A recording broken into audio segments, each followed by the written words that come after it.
బక్రీద్కు ముందు ముంబై మీరా రోడ్లోని పూనం సొసైటీలో హైడ్రామా నడిచింది. బక్రీద్ నాడు బలి ఇవ్వడానికి తీసుకొచ్చిన మేకలపై వివాదం రాజుకుంది. అపార్ట్మెంట్ ప్రాంగణంలో షెడ్డు వేసి అందులో 40 మేకలను పెట్టారు. అయితే దీనిపై సొసైటీ వాసులతో పాటు హిందూ సంఘాలు తీవ్ర అభ్యంతరం వ్యక్తం చేశాయి.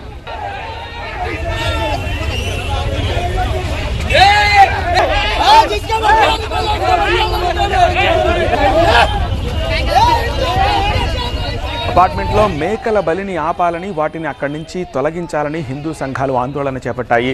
2 రోజుల నుంచి జరుగుతున్న ఈ గొడవ చినికి గాలివానగా మారింది. భారీ సంఖ్యలో బీజేపీ కార్యకర్తలు, నేతలు అక్కడికి చేరుకోవడంతో వివాదం మరింత రాజుకుంది. సొసైటీలోకి చొచ్చుకెళ్లడానికి ప్రయత్నించిన బీజేపీ నేతలను, హిందూ సంఘాల కార్యకర్తల్ని పోలీసులు అడ్డుకోవడంతో గొడవ జరిగింది. పలుమార్లు లాఠీచార్జ్ చేసినప్పటికీ పరిస్థితి అదుపులోకి రాలేదు.